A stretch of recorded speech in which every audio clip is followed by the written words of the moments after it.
نوعين للتسمين. طيب عايزة تربي حاجة للبيض بس، يبقى عليكي وعلى ايه؟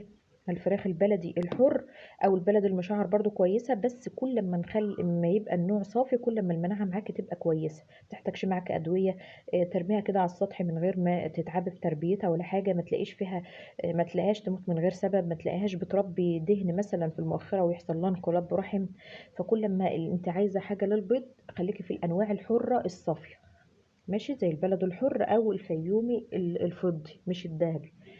طيب انت عايزه هتربي حاجه للاتنين، يعني ساعه ما تعوزي تذبحي عايزه بيض تلاقي، يبقى تربي الانواع المهجنه زي الفيومي الذهبي زي الجميزه زي الهجيني. بس الهجيني اقرب للتسمين من البيض، يعني انتاجها احلى، في يعني خليها للتسمين، ومناعتها برضو بتبقى يعني احسن من من الابيض واحسن من الساسو. بس هي برضو معدل ايه ان هي تنتج لحم اكتر من البيض، هي بتدي بيض وكل حاجه بس مش زي طبعا الانواع الحره. فهمتوا يا جماعه؟ يعني لو انتوا عايزين عندكم فراخ ساس وعايزين تسيبوها للبيض بلاش، يعني النصيحه كده بلاش. هي هتنتج معاكم كل حاجه بس هتتحبكوا في الاخر وهتخسروا فيها في الاخر. فانتوا لو عايزين مثلا تعملوا مشروع يبقى تجيبوا فراخ البياض الاحمر والفراخ البياض الابيض، دي فراخ تانية خالص، بنوع عليكم اهوت ان هي انواع تانية خالص غير نوع التسمين. ودي طبعا بتحتاج شوية أدوية وبتمشوا معاها ببرنامج، يعني أكيد طبعا اللي هيشتغل في المشروع هيبقى عنده خلفية أو خبرة، بيبقى لها برنامج زي أدوية كده، وبدولها فيتامين سيلينيوم عشان تنتج بيض أكتر، يعني فترة انقطاع البيض تكون أقل. فيعني اللي حابب معلومات عن المشروع ان شاء الله نقول بعد كده، لو اللي حابين تعملوها كمشروع، لكن للبيت يبقى عليكم على الانواع الصافيه لان هي اللي بتتحمل تربيه البيت والظروف المختلفه سبب. فانت لو عايزه حاجه للبيض انصحك مثلا احلى حاجه للبيض للبيت طبعا الفراخ البلد الحر، لان دي اكتر مناعه، اكبر حاجه عندها مناعه يا جماعه هي الفراخ البلد الحر لو انت عايزه تربي للبيت. يليها بقى الانواع المهجنه لحد اما نوصل لحد الفراخ الهجيني. يعني عندك الفراخ الرزي ممكن، الفراخ الجميزه ممكن، الفراخ الفيوم الذهبي ممكن، الفراخ الفيوم الفضي برضو جميله زيها زي البلد الحر. لما لقيتيش فيوم فضي مفيش مشكله خالص، زي هيها هيها الفراخ البلدي، الاتنين انتاجهم واحد. اصلا الفراخ الفيوم الفضي نوع من انواع الفراخ البلدي، فانت لو مش لاقيه فضي مفيش مشكله خالص وخليكي في البلدي عادي، دي اكتر مناعه.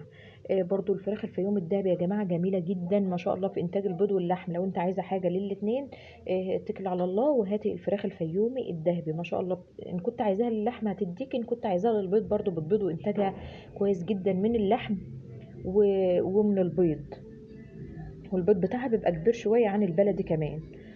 فانت لو حابه انت تربي يعني انت شوفي انت عايزه تربي ايه الاول. لو انت عايزه تربي للحم تجيبي تسمين، مفيش طبعا احسن من الابيض والساسو، دول احسن. اما انت لو ربطها في البيت عندك هتلاقيها بتربي دهن معاكي، هتكبر فعلا خالص وتبيض وكل حاجه، بس فجاه هتلاقيها ربت دهن كتير جدا في المؤخره من ورا وتفطس منك وتموت من غير اي سبب، لان انت ما انتش عارفه تربيتها ازاي. هي تربيتها مكلفة شوية وبتبقى تاخد ادوية وكده عشان ينتجوا بيض كويس عشان يستخدموه في التفريخ. البيض بتاعها ده خسارة ان هو يا جماعة يتاكل، يعني خسارة ان هو يتاكل، بيتفرخ فبيدي عائد اكبر يعني.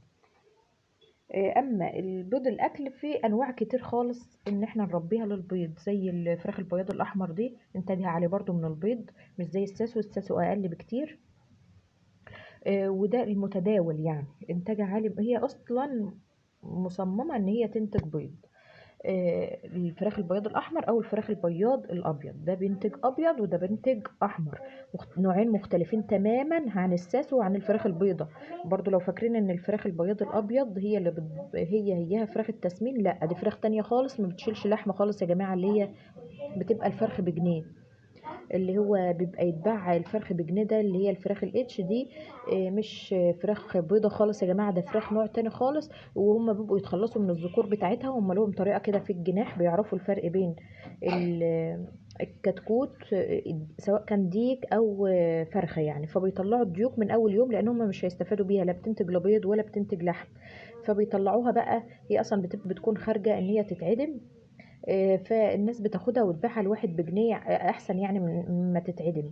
بس الناس اللي بيربوها وبيكتشفوا في الاخر ان هي لا بتشيل لا بيض ولا لحم، يعني ما بتنتجش بيض لانها بتبقى اصلا ديوك، وهي اصلا ما بتشيلش لحم لان هي مصممه. دي انواع حديثه يا جماعه، ناتجه عن تهجين سلالات معينه عشان تدينا، لو احنا عايزينها للتسمين تدينا اكبر قدر ممكن من اللحم، ولو احنا عايزينها للبيض بتدينا اكبر قدر ممكن من البيض. فالفراخ البياض الاحمر بتنتج اكبر كميه، يعني مفيش احسن منها. الفراخ البياض الابيض برضو بتنتج كميه في البيض، ومصممه ان هي ما تنتجش لحم ما تسمنش. لكن الفراخ الساسو دي اصلا بتربي يعني فراخ تسمين، فبتلاقيها تربي لحم وتعمل تسمين، يعني مش بتبقى معدة خالص للبيض. فانت لو ربطيها هتكبر معاك وكل حاجة، بس فجأة هتلاقيها بتموت منك وبتفطس لوحدها كده من غير